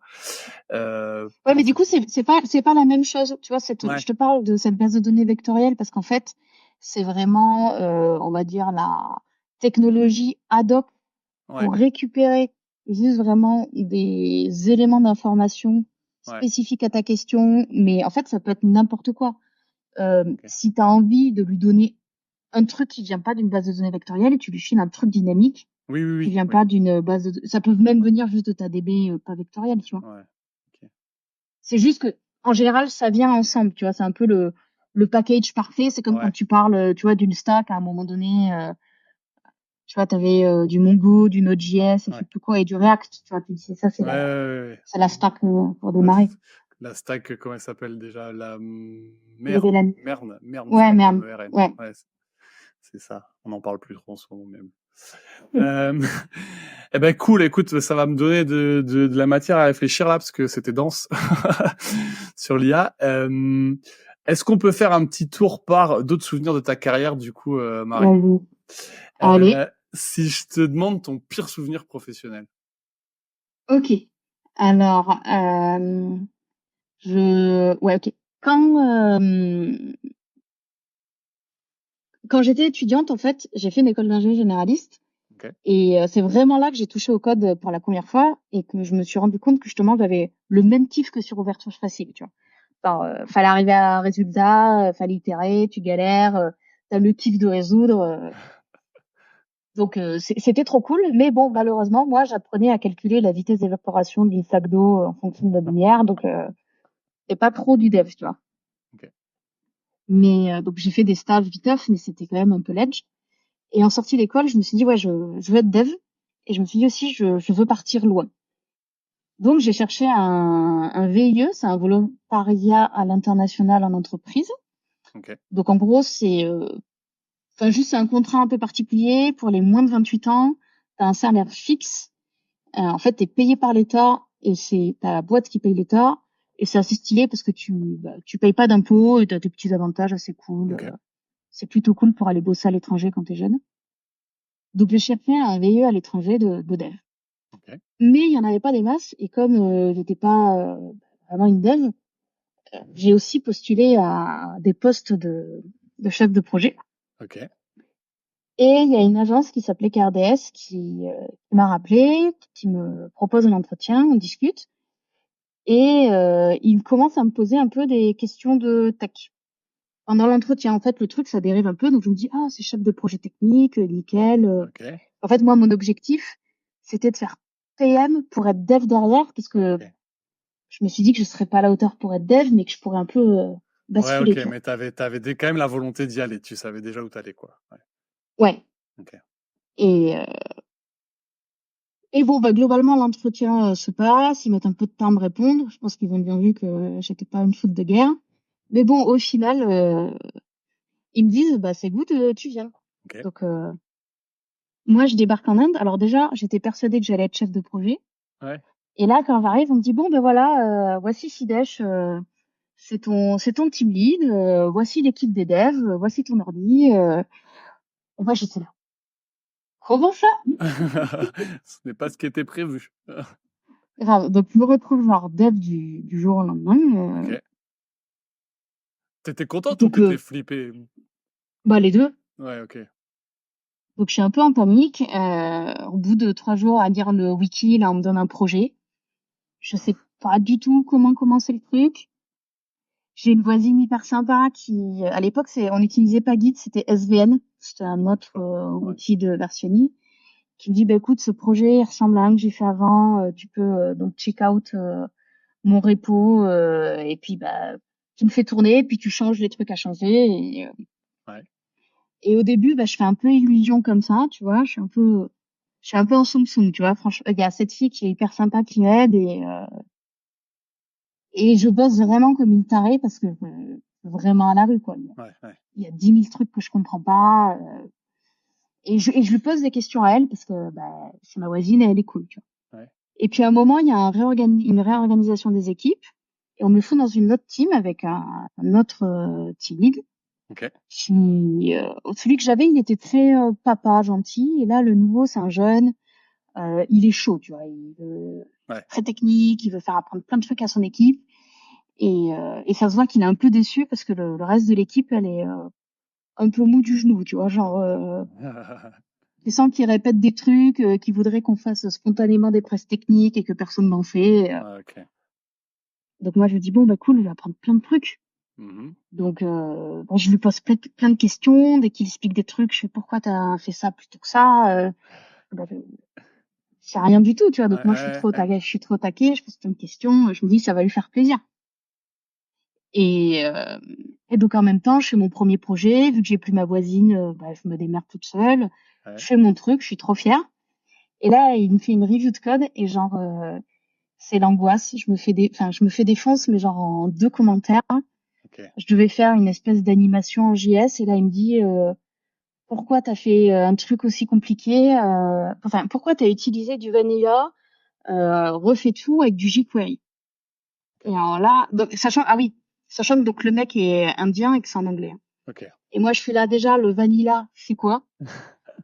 J'ai vraiment googlé vanilla, tu vois. J'ai bien mis. Et puis surtout, je connaissais pas jQuery. Ok. Je Personne m'avait parlé de jQuery. En vrai, j'en avais utilisé avant, mais je croyais que c'était du JS, tu vois. Donc pour ceux et celles qui connaîtraient pas, donc Vanilla et jQuery, tu peux faire un petit. Ouais. En fait, vanilla, c'est juste du JavaScript normal, Ouais, c'est donc ça. utilisé tel quel. Et en fait, à l'époque, dans le web, 90% des interfaces, ça utilisait jQuery, c'était juste une librairie JavaScript qui était une surcouche, Ouais. parce que globalement, à l'époque, sélectionner des éléments du DOM, c'était relou. Et au lieu de faire des chemins hyper compliqués et rajouter des checks partout pour vérifier que tel truc existait, bah, jQuery avait des libs hyper pratiques pour faire ça, quoi. Ouais. Et du coup, tout le monde faisait ce qu'on appelait des plugins jQuery. Donc, c'était comme des packages NPM avant que ça soit la mode. Donc, c'était des librairies que tu téléchargeais et en fait, il y avait déjà des trucs archi stylés. Ouais. Donc, moi, je m'étais fait chier à coder. Alors qu'en fait, bah, il y avait quelqu'un qui avait fait un super package. Ouais. C'est là qu'un mentor ou quelqu'un pour t'aider te fait gagner beaucoup de temps. Ouais.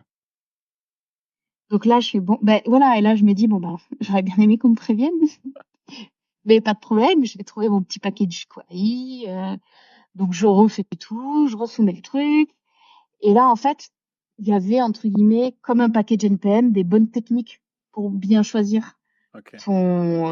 ta librairie. Tu vois, mais des trucs, genre, il faut vérifier que ce soit bien maintenu, Ouais. faut vérifier que c'est pas n'importe, enfin, que c'est sécure, tu prends pas le premier truc venu, mais moi, enfin, c'est évident, mais personne ne l'avait dit. Ouais, bien Donc sûr. là, il me dit, t'as pris le truc d'un nobody que t'as trouvé sur Stack Overflow, ça va pas, recommence. Ouais. Et puis à chaque fois, c'était hyper lapidaire, tu vois. Donc on a itéré comme ça 3-4 fois, où en gros, moi, je passe vraiment du temps à la pousser, et à chaque fois, en une phrase, en gros, il me dit, bah ça va pas, tu vois. Ouais, ok. Et un vendredi soir, il me dit, bon, bah, c'est plus ce que c'était, mais il me dit encore, ça va pas.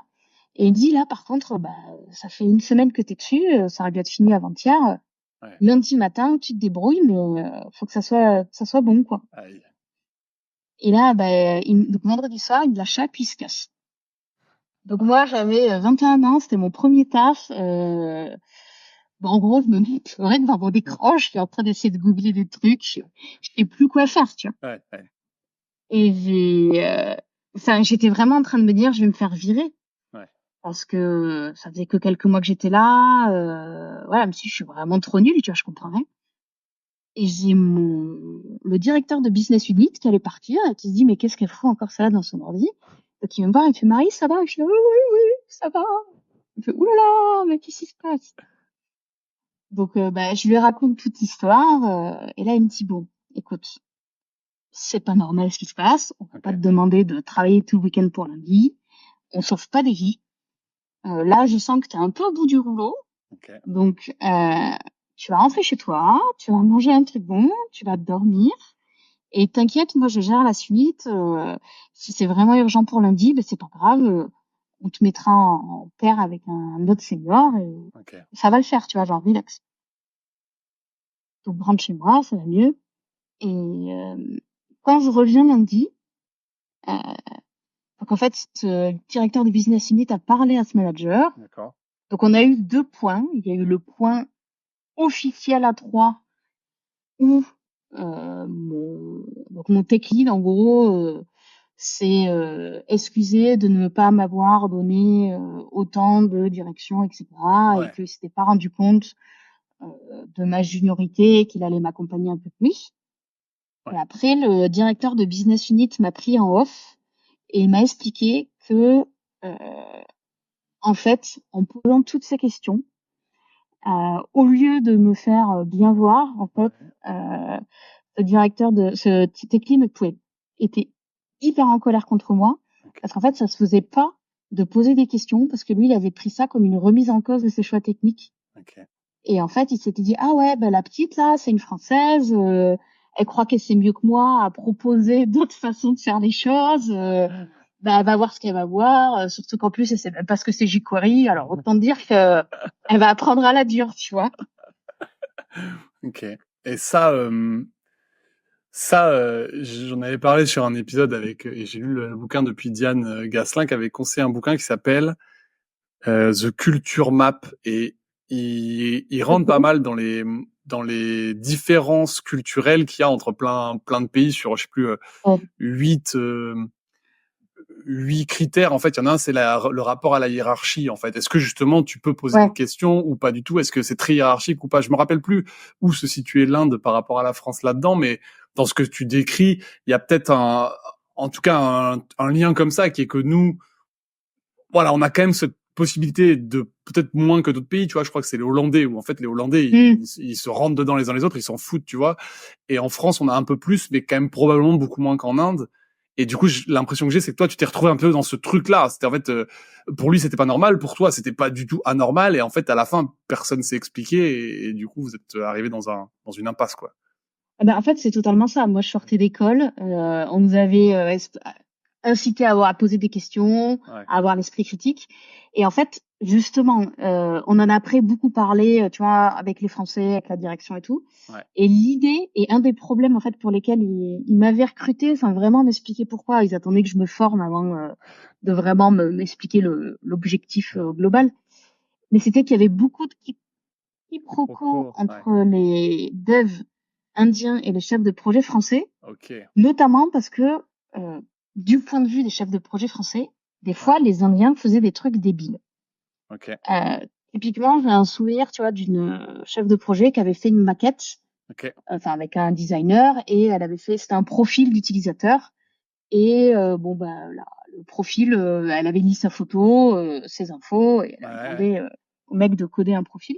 Et au final, qu'est-ce qu'on s'est retrouvé? Bah tout le monde avait sa tête parce qu'elle avait pas mis que la photo était dynamique dans les specs. Ouais, ok, je comprends. Ouais. Genre tu vois, c'est évident. Mhm. Et Ouais. après, quand elle allait voir le dev, elle me dit mais genre bah, pourquoi t'as gardé ma tête? Il dit bah tu m'as pas dit qu'il fallait la changer. Ouais, ouais, je vois très bien. Et Ouais. mais toi là, tu te dis Ouais. ça reste quand même très con, même si tu lui as pas Oui, dit, oui. t'attends cette proactivité. Ouais. Et en fait, j'en avais déjà parlé, du coup, j'en ai parlé avec les autres devs, Ouais. et il y en a un jour qui m'a dit, bah, moi, je sais pas ce qu'il a dit, le client. Ouais. Et en plus, tout ça, c'est du français, c'est pas ma culture. Des fois, l'objectif de l'app, je comprends pas trop, En quoi. Je plus, sais ce qu'on ouais, me dit. ok. Ouais, ok.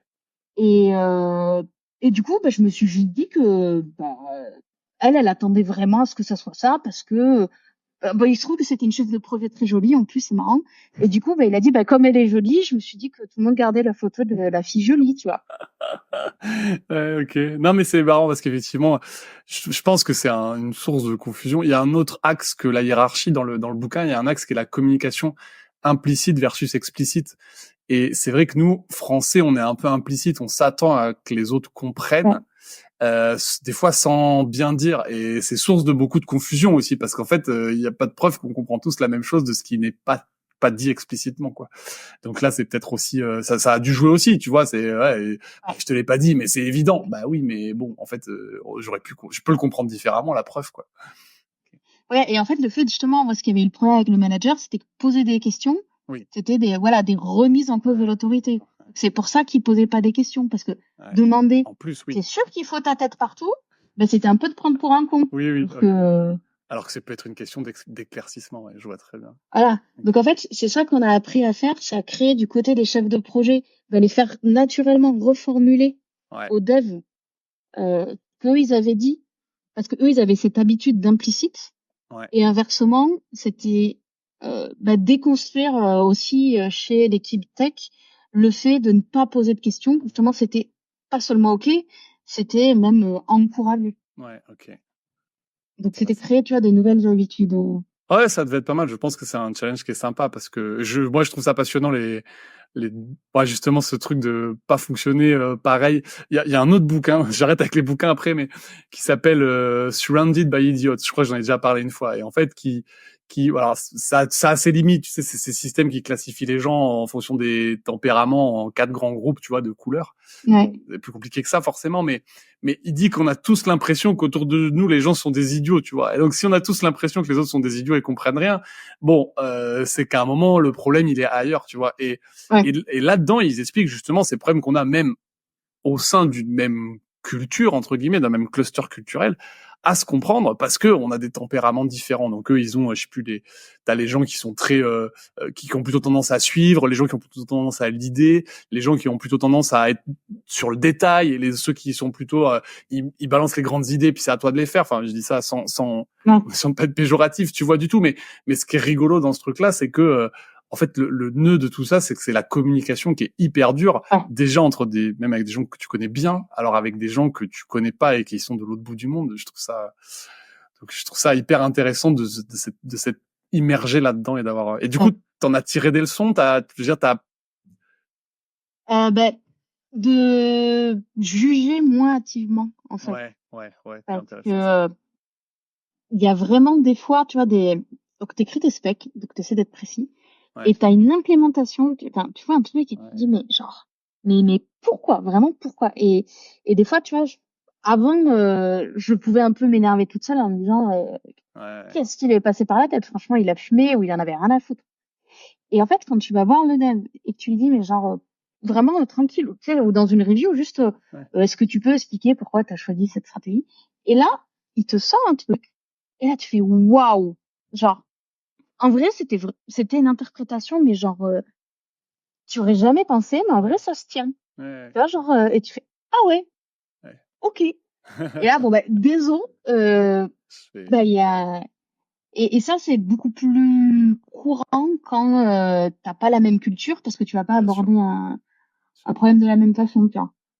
Mais ton point, en tout cas, je trouve ton point très cool sur les jugements hâtifs. C'est vrai que je pense que quand on vieillit, entre guillemets, quand on mature, on se rend compte enfin, c'est aussi une question d'empathie des fois, mais souvent, effectivement, on a tendance à se dire, en fait, ils comprennent rien. Et c'est vrai que se remettre un peu en question en se disant, attends, en fait, il y a 10 000 façons de voir le monde et j'ai pas forcément toute la vérité, tu vois. Je pense que c'est un grand pas de maturité que je souhaite à plein de gens de faire, tu vois, parce que il y a beaucoup d'incompréhension qui viennent de cette incapacité à se dire que peut-être on a mal expliqué, peut-être nous aussi on a, ou peut-être l'autre a un point valide à faire, en fait, tu vois. Ouais. Et là, c'est vrai, enfin, c'était, et surtout, ce qui était, enfin, ce que j'avais beaucoup aimé là-bas, c'est que les équipes tech, c'était vraiment des gens sympas. Ok. Vraiment gentils. Ok. Donc, mon réflexe de française en arrivant, tu vois, c'était de penser à des qualificatifs négatifs. Par là, j'entends, ben, c'est un flemmard. Ok. Et dans l'ensemble, non, tu vois, genre, ils se donnaient vraiment pour bien bosser. Ouais. C'est juste que nous, on n'avait pas forcément les bonnes clés, enfin, tu vois, de chaque Voilà. côté Prêter, ouais. pour arriver au bon endroit, tu vois. Ok. Et tu vois, c'est se dire, bah, il est nul, il est pas motivé, ou des Ouais. trucs comme ça, tu vois, t'as des jugements un peu de valeur, tu te fais une idée mentale, alors qu'en fait, c'est pas du tout la personne le problème, c'est vraiment la com entre les deux, quoi. Ouais, c'est ça la façon qu'on a de fonctionner ensemble. Ouais. Ok. Et bah cool, cool sur cet épisode, sur ce pire souvenir. Ça a pas dû être effectivement marrant, surtout quand t'es en tout début et que tu cherches à te reconvertir. T'as tendance à beaucoup te remettre en question. Donc Ouais, puis j'étais claquée, tu vois, je bossais comme une folle. ouais, ouais. Et puis t'es à l'autre bout du monde aussi. Enfin, Ouais. ouais. Ok. Est-ce que t'as eu des expériences un peu what the fuck avec le code? Euh, alors, voici le truc, je pense, un des trucs qui m'a fait le plus marrer. Ok. Euh, Ça devait être en 2018 quand j'ai commencé à monter la boîte. En Ouais. fait, comme j'ai expliqué tout à l'heure, c'est avec les mêmes associés que l'agence. Ok. Et comme j'y avais bossé pendant 7 ans, que j'avais pris le lead sur des gros projets, même si quand j'étais CTO, en fait, j'ai créé le premier produit, j'ai recruté les premiers devs, mais de temps en temps, je continuais à filer des coups de main dans la boîte d'avant, parce que vu que c'était les mêmes fondateurs, Ok. bon voilà, je répondais à des trucs, donc j'avais encore accès à mes mails. Ok. Donc je suis tranquille, moi je vis ma vie de parisienne, je monte ma boîte quoi. Et là, donc il se trouve que bon, mon Git est lié à mon email perso. Ok. Et là, je reçois un email de GitHub, genre vos clés SendGrid ont leaké. Donc je sais plus ce que c'est l'intitulé exact, Ouais. mais en gros GitHub scanne les repos à la recherche par exemple de points .env qui ont été touchés par erreur et ils te préviennent si t'es admin d'un repo et que quelqu'un a leaké des données. Comme Ok. ça, tu peux réagir rapidement avant que quelqu'un d'autre les trouve et les utilise à des fins malveillantes. Ouais. Donc là, je me dis, bon, merde, qui c'est qui a fait de la merde? Clique sur le truc. Et donc, il y a le lien vers le repo en question. Là, je clique dessus. Et le nom du repo, c'était I am Joseph Staline. Et là, je me dis, mais c'est Le quoi nom ce du truc? repo, I am Joseph Staline. Enfin, c'est le nom du compte GitHub. Ah, le nom du compte. Ouais. Et je suis là, mais genre, Joseph Staline, mais qu'est-ce que Joseph Staline fait avec mes clés SendGrid, quoi? Donc, je me dis, Qu'est-ce qu'il fait là bon. aussi? Parce qu'on sait pas trop. Oui, c'est pas. Qu'est-ce qu'il fait là, quoi? Et, je me dis, alors là, je me dis, bah, en fait, il y a un mec, je sais pas, qui est allé sur le serveur, Ouais. qui, qui a chopé les points et qui les a, ou genre un script qui dit, ou je me dis, je sais Ouais. pas, euh, communiste qui veut, je sais pas, moi, Un que hacker les agences communiste. web. Ouais, ouais. Enfin, moi, je me fais des films. J'avais mon CEO à côté, je dis, on s'est fait hacker par Staline. Il dit, mais qu'est-ce que tu dis? Et je lui montre le mail. Il me fait, mais qu'est-ce que c'est que celui-là? Donc, je commence à regarder le repo et je vois que c'est un projet. Enfin, c'est un projet lambda, justement, de KRDS, de la boîte dans laquelle j'étais avant. Ok. Moi, j'étais plus là-bas, mais j'avais le CTO sur Slack. Donc là, je lui dis, putain, je crois qu'on s'est fait hacker. J'ai reçu ce mail de GitHub. Enfin, qu'est-ce que, Ouais. comment est-ce que tu penses que quelqu'un a chopé ce repo et pourquoi Joseph Staline? Et là, le mec me répond un truc du style oh, je pense que c'est un espion qui s'est infiltré dans nos bureaux. Je sais, mais qui se dit? Puis après, il m'envoie plein de smileys qui rigolent. Ok.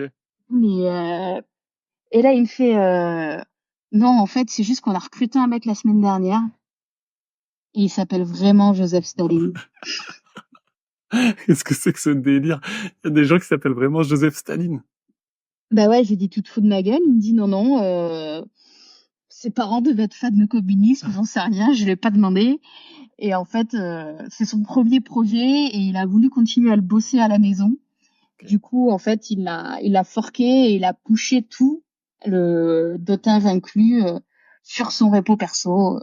Donc tout était vrai, il n'y avait pas de hack, c'était vraiment Joseph Staline qui avait pushé les clés SendGrid sur GitHub. Voilà, okay. Exactement. Ok. Et attends, mais il est français, Joseph? C'est quoi Non, c'était un Indien. C'était un Indien. C'était un. Ouais. C'est hyper curieux quand même. Mais du coup, c'était son nom de famille, c'est Staline parce que c'est pas très courant. Hein. Je sais pas, en Inde, ça me paraît pas un nom. Ben en fait, honnêtement, je sais pas, mais souvent, je connaissais pas les noms de famille de mes collègues. C'était genre prénom et première lettre du nom de famille. D'accord. C'était assez peu utilisé. Ok. Et globalement, c'était tout à fait ok de te faire appeler par un nom que tu avais choisi si tu voulais. Tu vois, il y en avait qui avaient changé de religion, qui avaient changé de prénom. Je veux dire, c'est pas sur leur carte d'identité, mais tu vois, les gens les appellent comme ils ont envie qu'on les appelle, quoi. D'accord. Donc là, lui, on sait pas si c'est son vrai prénom ou s'il l'avait choisi. Bah, ça avait l'air d'être son nom officiel quand même. Officiel quand même. Ouais, bah écoute, je serais curieux de découvrir ce que les parents avaient en tête en l'appelant comme ça. Bon, ok. Et ben, très marrant comme anecdote, ceci dit, parce qu'effectivement, je pense que comme toi, j'aurais cru que j'aurais pas pensé que quelqu'un s'appelait vraiment Joseph Staline. Ouais. Ok. Ah, sur le coup, j'étais tellement surpris. Tu m'étonnes. Ok. Et ah oui, alors juste du coup derrière vous avez fait le ménage et tout, j'imagine parce que c'est pénible hein, de faire le ménage sur un repo Git où t'as commité un truc hein, d'expérience. Oh, bah. En gros, on s'est pas fait embêter, il y avait pas beaucoup de clés. Okay. Et en fait, on avait des clés par projet, donc juste on les a révoquées. Et, vous avez carrément révoqué les clés, ouais, ok. Ouais. Non mais je veux dire, ce qui est marrant, c'est que révoquer les clés est moins pénible dans ton cas que de nettoyer l'historique, parce que nettoyer un historique Git, franchement, c'est pénible. Parce que tu peux pas juste faire un commit d'après où t'enlèves le truc, parce que ta clé elle est toujours dans l'historique. Donc en fait, il faut que tu viennes réécrire tout l'historique. Donc je l'ai fait une fois et franchement, c'est pas un bon souvenir, quoi. Ok. Est-ce que Marie, maintenant, tu peux me parler de s'il y a une chose que tu regrettes dans ta carrière ou une grosse bêtise tech, il y a un truc? Je dirais pas que j'ai fait de grosses bêtises tech. Ouais. Mais je dirais plutôt qu'aujourd'hui, en fait, avant, je bossais sur des projets relativement courts. Tu vois, c'est rare. J'ai vécu plus de 4 ou 5 ans. Ouais, okay. Là, aujourd'hui, maintenant qu'on fait du produit, même si tu peux toujours tout réécrire, les choix, c'est hyper structurant, surtout quand t'es encore petit. Ouais. Parce que t'as pas forcément la bande passante en termes d'équipe tech pour changer ton fusil d'épaule sur certaines décisions techniques. Et typiquement, quand on a commencé Yamda, comme beaucoup de boîtes en 2017-2018, la base de données vachement à la mode à l'époque, c'était MongoDB. Okay. Tout le monde parlait de ça. Et il se trouve aussi que donc c'était, comme je le disais tout à l'heure, le moment où il y avait plein d'exemples de chatbots qui se montaient. Et tout le monde, dans le use case des chatbots, Ok. utilisait MongoDB. Comme base principale, du coup, comme base de données. Comme base principale, ouais. Ok. Donc moi, j'étais plutôt MySQL, enfin j'étais totalement MySQL de culture, c'est ce que j'avais appris, c'est essentiellement ça que j'avais utilisé. Donc là, j'ai un peu regardé. J'avais un peu peur de partir sur une techno que je connaissais pas, mais ça se prend assez bien en main.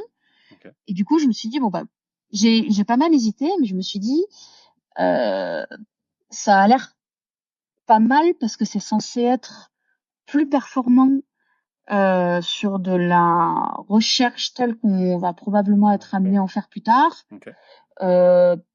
J'avais pas grand chose à cette époque-là en base de données, tu vois, je créais un assistant, j'avais des listes d'intentions, des listes d'actions et j'avais mes conversations et mes utilisateurs. Globalement, Ouais. T'avais pas trop j'avais d'autres pas de, modèles business, en fait, dans ta base de données, quoi.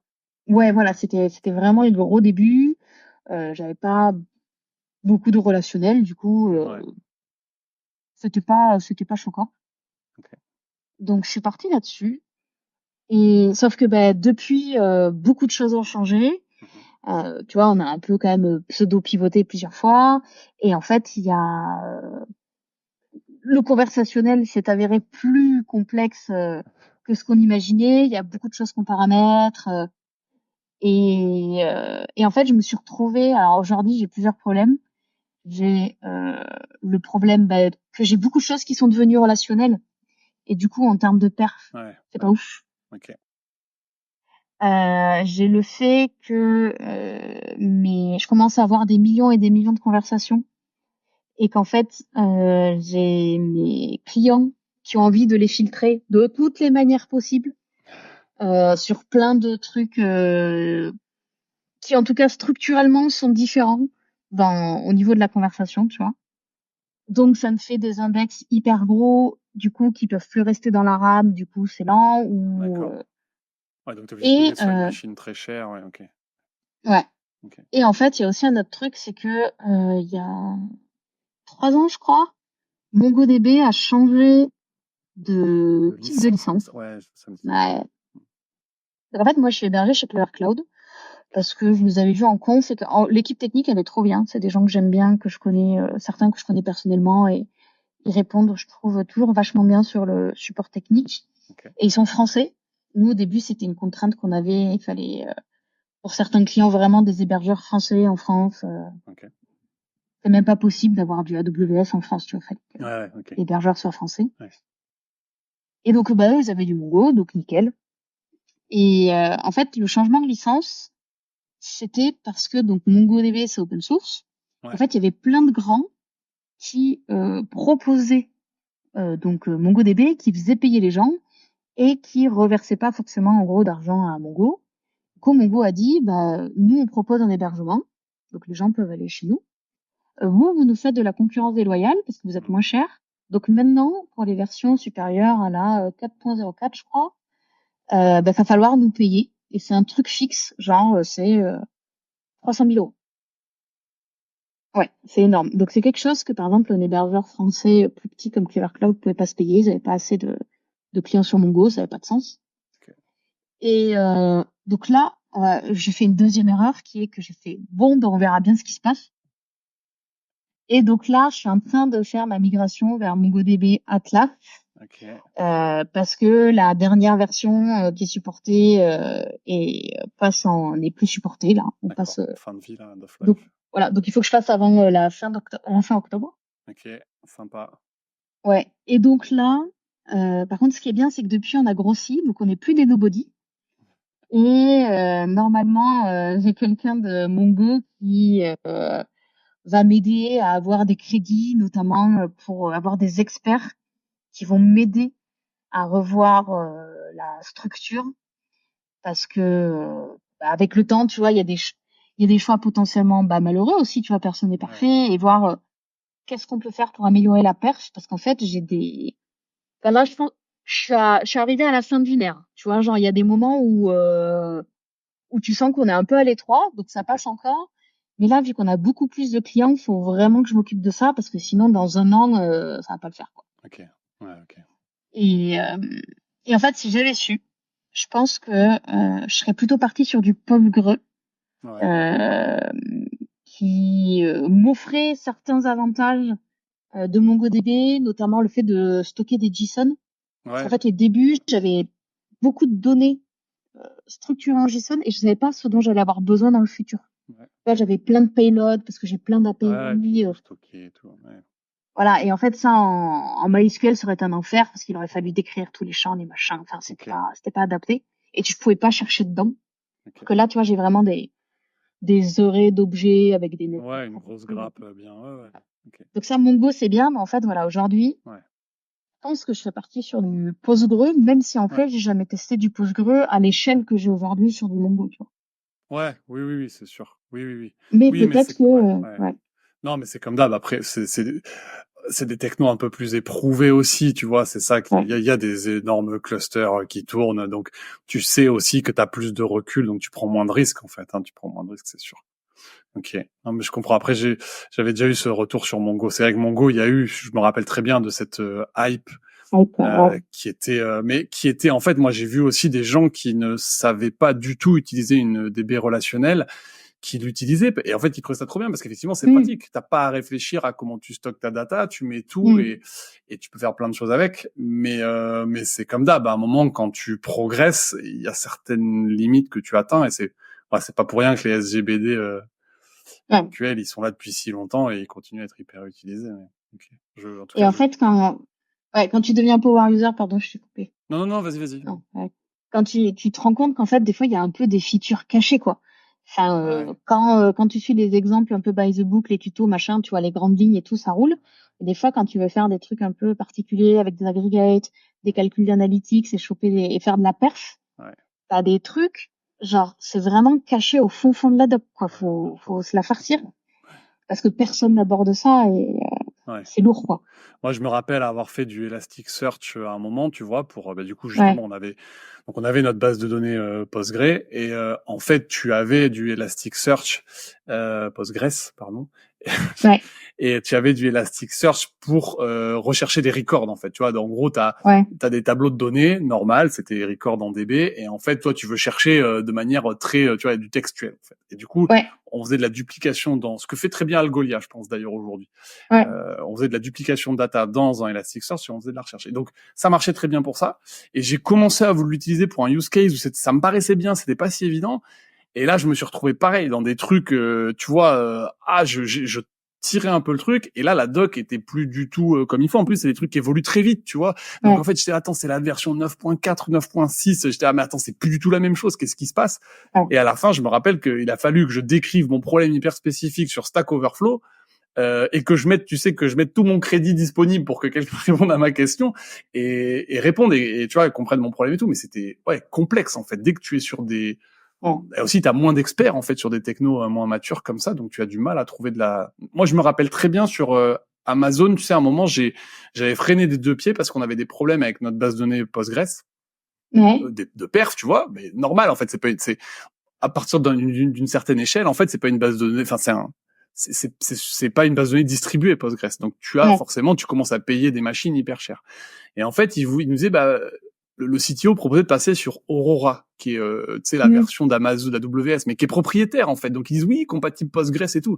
Et moi, j'étais là, mm, mais en fait, jamais de la vie, on va trouver une solution pour Postgres, parce que ce truc-là, il est propriétaire, on va être obligé de passer par le support AWS, mm, personne ne pourra nous expliquer ce qui se passe, en fait.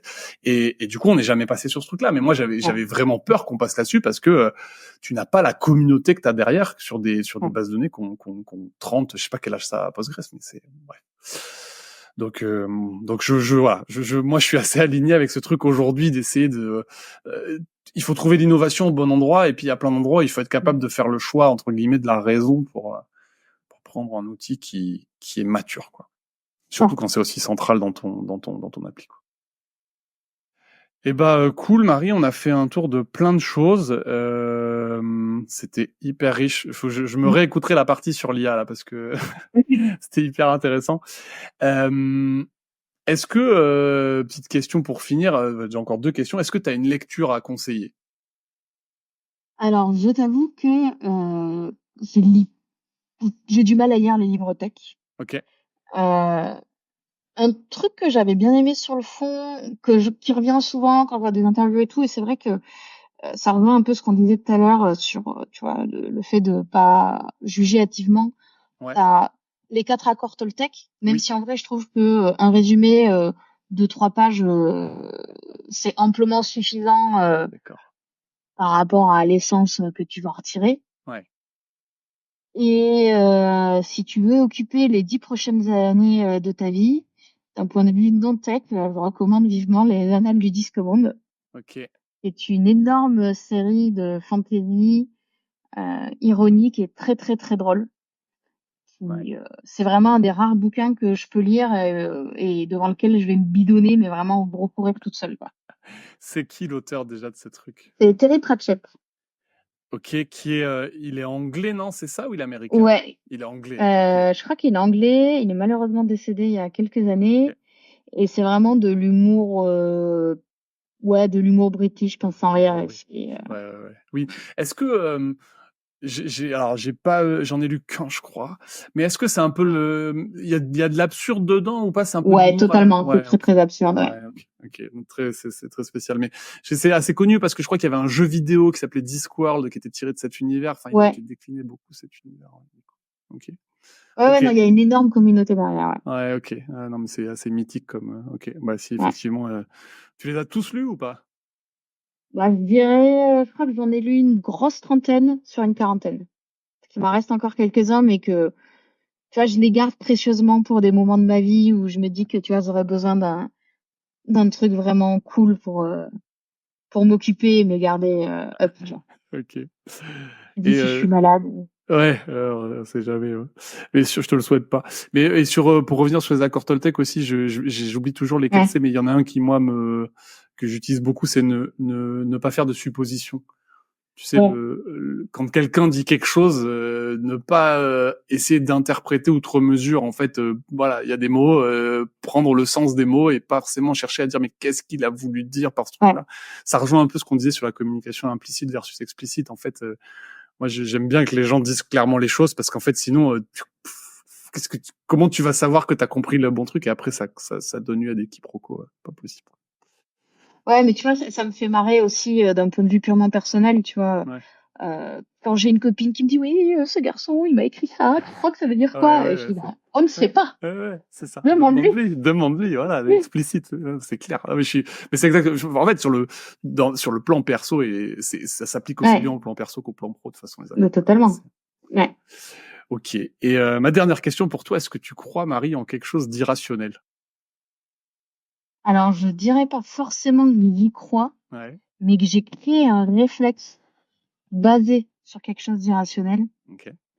Euh, Globalement, moi, je suis allergique aux guêpes. Voilà, c'est des choses qui arrivent. Ah, t'es allergique, Et donc ouais, ok, c'est dangereux vraiment pour toi, quoi. ouais. Ok. Et en gros, quand j'étais petite, je me suis fait piquer et j'ai gonflé comme une pastèque. Ça a été un peu la panique. Et depuis, bah, j'ai donc très peur des guêpes. Ouais. Qui rend les repas en extérieur très gênants parce qu'en général, quand une guêpe arrive, je me mets à hurler, je jette la table, je jette ma chaise enfin non, quand j'avais 4 ans, et je m'enfuyais en hurlant. Ok. Donc mes parents, ça les a un peu saoulés que je renverse à chaque fois tout par terre. Et ma mère, elle m'a dit, non mais je vais t'expliquer quelque chose. Les guêpes, en fait, elles sont très sensibles. Tu as vu leurs petites antennes là, Ouais. et en fait, on peut leur parler. Donc quand il y a une guêpe qui a, et les guêpes, elles ne veulent pas de mal. Je comprends que tu aies peur, mais toi, tu peux leur parler. Donc pour leur parler, Ouais.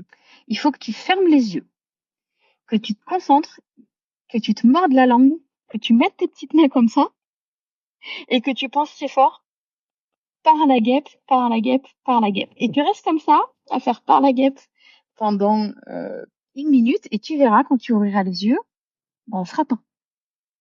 Alors, ce qui se passait dans les faits, c'est que globalement, mes parents dégageaient la guêpe. Ok. Donc, effectivement, quand j'ouvrais les yeux, il n'y avait plus de guêpe. Ok. Et en fait, j'y ai cru méga longtemps. Ok. Ouais. Jamais j'allais remis ça en cause. Et donc, un jour, j'ai fait ça devant mes potes quand j'étais ado. Là, tout le monde m'a dit, Marie, qu'est-ce que tu fais? Et là, j'ai commencé à expliquer le truc et j'ai fait, oh là là, oh là là, En oh là fait, là, non, oh c'est là. marrant comme le moment où tu l'expliques, tu sais, tu as cru longtemps, tu l'as jamais remis en Ouais, question, et le moment où tu l'expliques, tu te dis, mais comment c'est possible que je croie en un truc pareil? C'est quand même piquant. Alors, et le truc qui est trop drôle, c'est que maintenant, quand il y a une guêpe, bon, bah, je jette plus la table, mais je suis pas bien du tout. Ouais. Et mon premier réflexe, c'est alors, je fais plus les petites antennes, mais je ferme les yeux comme ça. Et ça n'a aucun sens. Et après, je me dis, non, mais Marie, ça ne change rien. J'ouvre les yeux et je me concentre sur la situation, mais vraiment, pendant 3 secondes, je pense par la guêpe. Ouais, c'est un réflexe que tu as construit. Après, c'est normal. Ouais. Parce que de toute façon, bon, après, c'est des mécanismes. Je pense que c'est des mécanismes aussi pour se rassurer un peu. Au final, ça t'évite de contrôler le truc. Ok, donc tu y crois plus, mais t'as le. Est-ce que ça. Ouais, je pense que dans le fond, j'espère toujours que quand j'ouvrirai les yeux, elle sera partie, tu vois. Ouais. Oui, non, mais je comprends. Mais je vois un peu ce truc quand même de.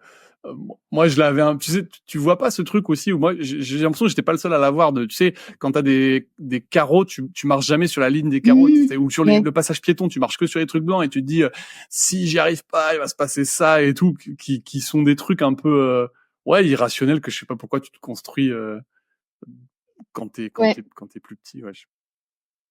Mais je crois que ça s'appelle de la religiosité naturelle. Okay. C'est ça le mot. Ok. Ouais, qu'on a tendance à s'inventer, tu vois, entre guillemets, une religion pour expliquer les choses qu'on comprend pas. Ouais. Et tu vois, quand tu vas expliquer ou pas ton succès ou ton échec futur à ce que tu as fait avant. Oui, ouais. Ok.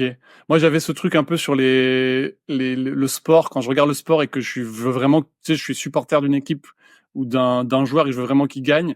Et pendant longtemps, j'avais l'impression, je pense que j'ai toujours l'impression d'ailleurs des fois, que quand je regarde, il perd.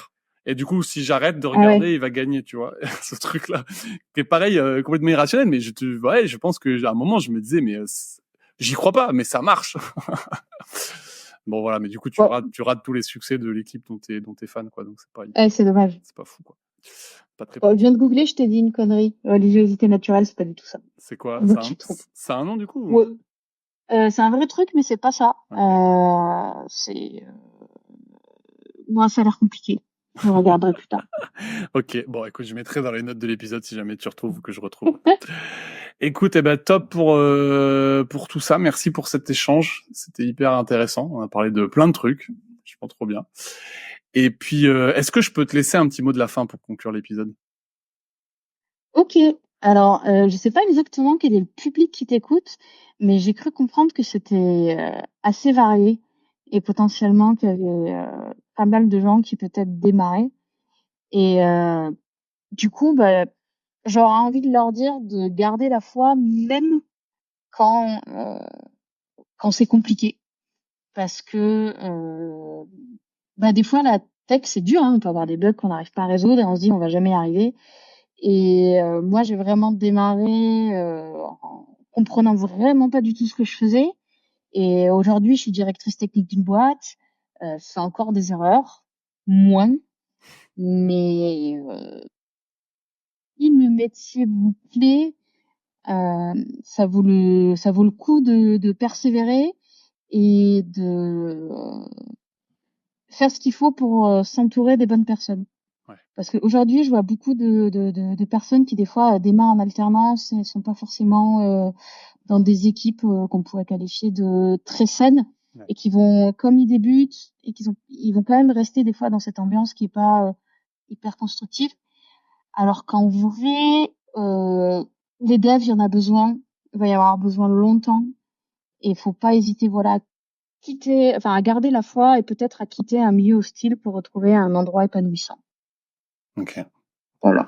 Très cool, très bon conseil. J'espère que ça aidera. Top, et écoute, merci encore Marie pour cet échange. Merci à toi. Avec plaisir. Et puis je te dis à bientôt. Merci, à bientôt. Ciao. Ciao.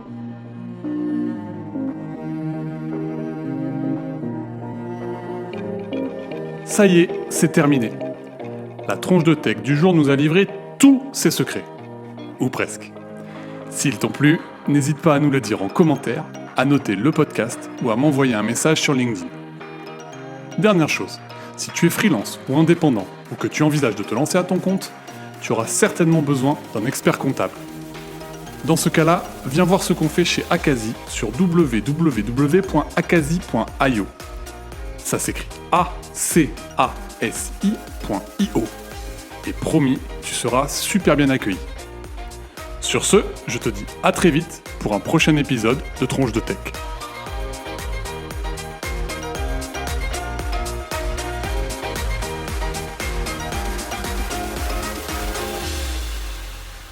Allez, pour finir, un petit bonus pour ceux qui restent vraiment jusqu'au bout. Je pense que si vous avez bien écouté l'épisode, vous allez comprendre de quoi il s'agit. Souhaitez-vous être mis en relation avec le comité handisport le plus proche de chez vous? Non. Entendu. Que puis-je faire pour vous maintenant?